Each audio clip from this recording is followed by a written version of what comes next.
All right, welcome to Unit 2, Lesson 9, Studying Populations.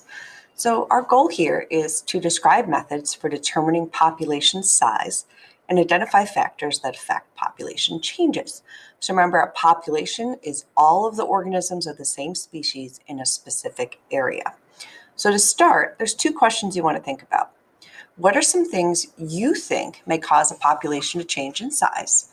And how do you think ecologists measure the size of a population? So answer those two questions to get us thinking about this topic.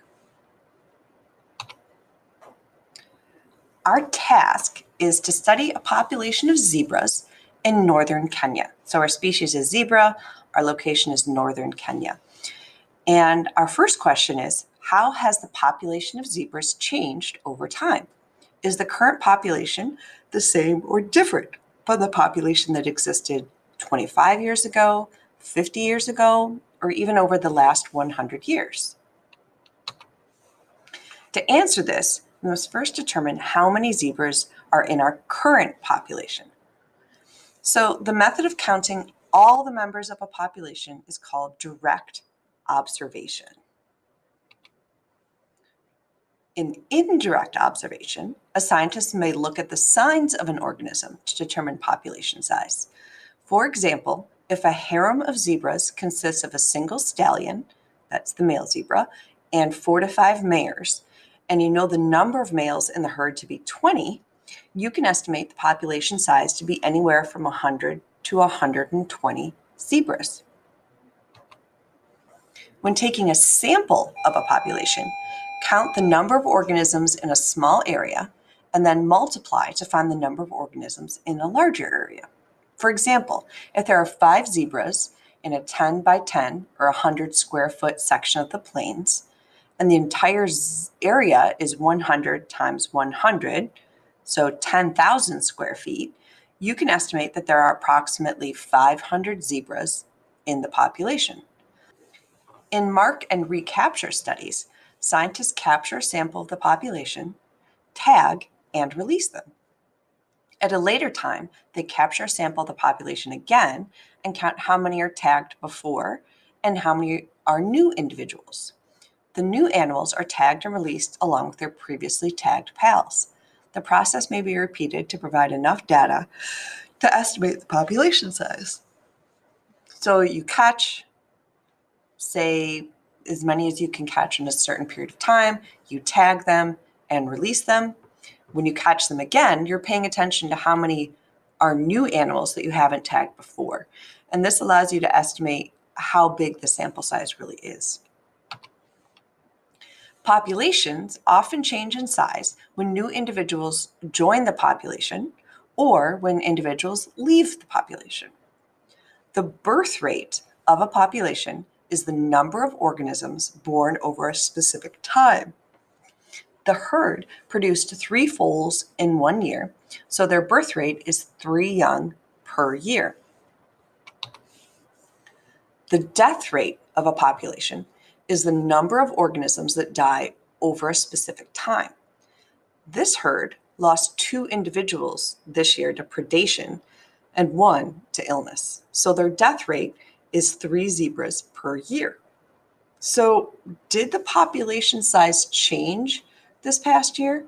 Think about our birth rate, think about our death rate. Overall, how did that change the size of our population? If the death rate of a population is greater than the birth rate, then the population size decreases. On the other hand, if the birth rate is greater than the death rate, the population size increases. But what are some other ways that my population size could change? There's 2 ways we can really think about how this can change the population. They can change when individuals move into the group.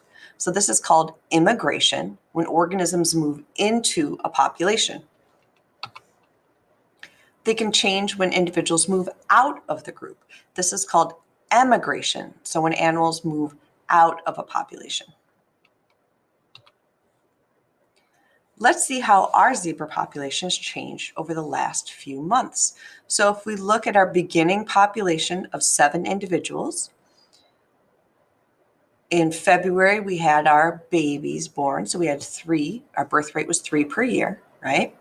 And then we have some babies that, not just babies, we had some individuals that died due to illness and predation. And then we had some zebras join our herd, and we had a couple zebras leave our herd. So we can now think about population density, the number of individuals in an area of specific size. So we can calculate population density pretty easily. We start with the number of individuals that we have total divided by the area. So we had 11 zebras in our 75 unit squared area. So that gives us a population density of 0.15. So we have 0.15 zebras per square unit. And in this case, my square unit is this lovely PowerPoint slide and my zebras in it.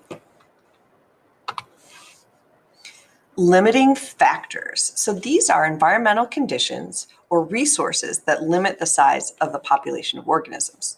So what are some factors that may limit this population size of zebras? Things like lack of food, lack of water, weather events, accidents, natural catastrophes, disease, predatory attacks, not enough space or habitat, lack of mates, and competition for resources. If you notice, a lot of these happen to be biotic or abiotic factors, right? We could divide them into biotic or abiotic factors. Carrying capacity, the largest population an area can support. A population usually stays near its carrying capacity due to limiting factors in its habitat.